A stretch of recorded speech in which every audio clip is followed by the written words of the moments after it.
Baik, bismillahirrahmanirrahim. Assalamualaikum warahmatullahi wabarakatuh. Selamat pagi, salam sejahtera bagi kita semua. Om Swastiastu, Namo Buddhaya, salam kebajikan.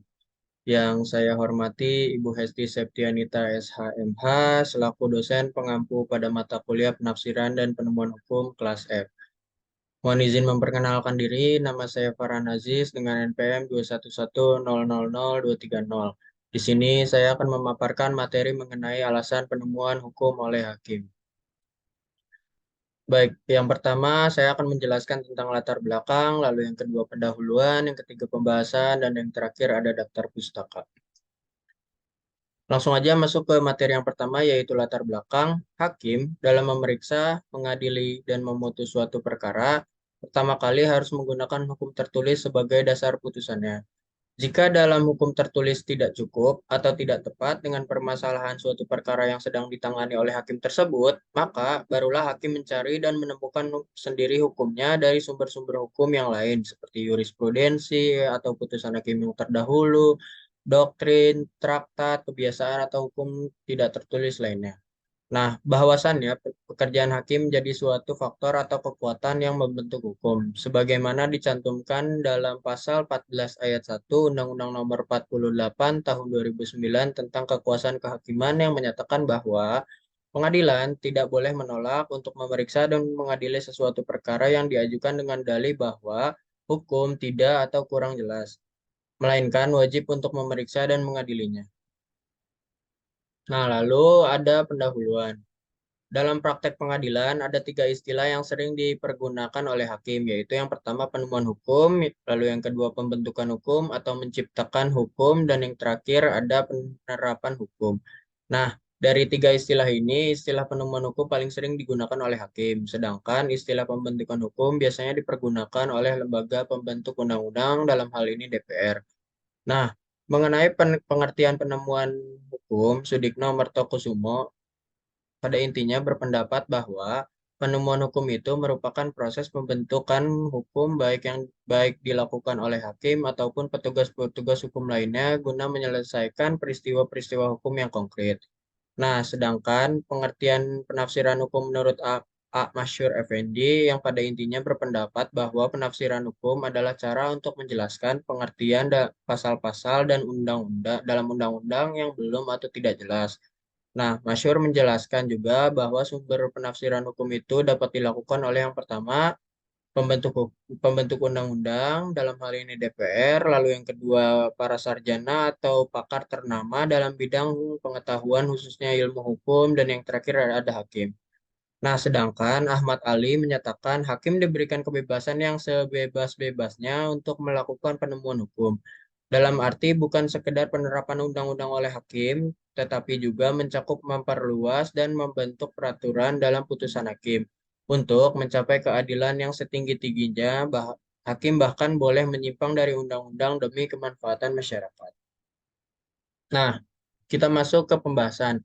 Penemuan hukum dilakukan dalam suatu kondisi tertentu. Nah, dalam hal ini ada dua pendapat nih. Yang pertama, pendapat menurut penganut doktrin Saint Clair yang menyatakan penemuan hukum oleh hakim hanya dibutuhkan ketika yang pertama, tidak ditemukan peraturan untuk suatu kasus yang konkret, lalu yang kedua, peraturan yang belum ada atau tidak jelas. Nah, dalam hal ini, hakim dapat melakukan penemuan hukum dengan berkaca pada jurisprudensi atau putusan hakim terdahulu terhadap perkara yang sedang ia tangani tersebut.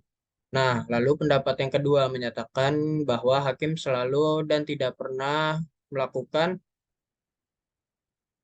penemuan hukum. Nah, dalam meng- dalam menghadapi setiap kasus yang diajukannya, hakim selalu melakukan penemuan hukum dengan menerapkan hukum yang bersifat abstrak ke dalam peristiwa konkret.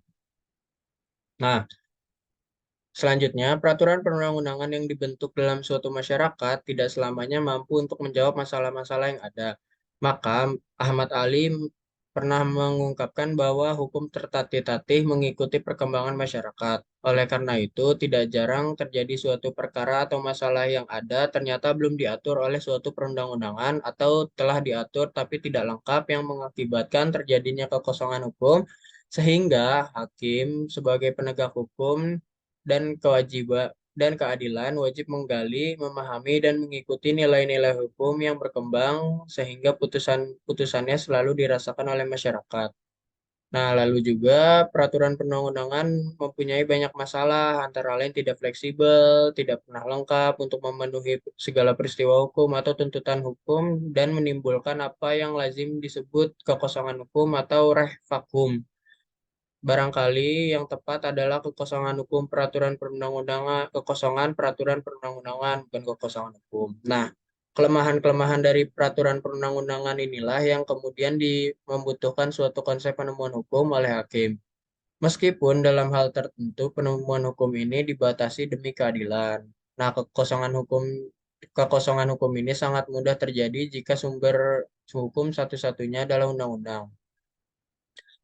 Lalu, dalam rangka mengisi kekosongan hukum ini, maka hakim memiliki kewenangan untuk melakukan penafsiran, namun khusus untuk peradilan pidana, analogi tidak diperkenankan. Karena kewenangan hakim untuk melakukan penemuan hukum juga memiliki konsekuensi dari asas peradilan di mana pengadilan tidak boleh menolak untuk memeriksa, mengadili, dan memutus suatu perkara yang diajukan dengan dalih bahwa hukum tidak ada atau kurang jelas, melainkan wajib untuk memeriksa dan mengadilinya. Yang tadi sudah saya bahas juga, terdapat pada pasal 14 ayat 1 Undang-Undang Nomor 48 Tahun 2009 tentang kekuasaan kehakiman.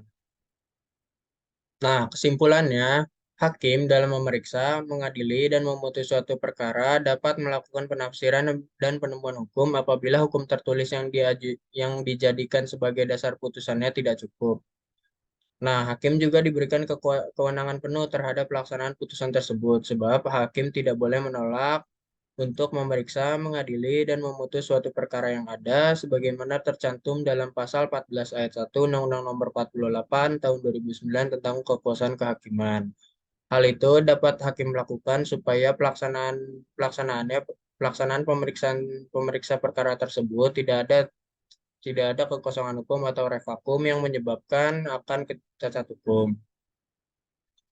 Nah, berikut daftar pusaka yang saya gunakan dalam mencari materi-materi tersebut. Mungkin sekian presentasi dari saya, kurang lebihnya mohon maaf. Assalamualaikum warahmatullahi wabarakatuh.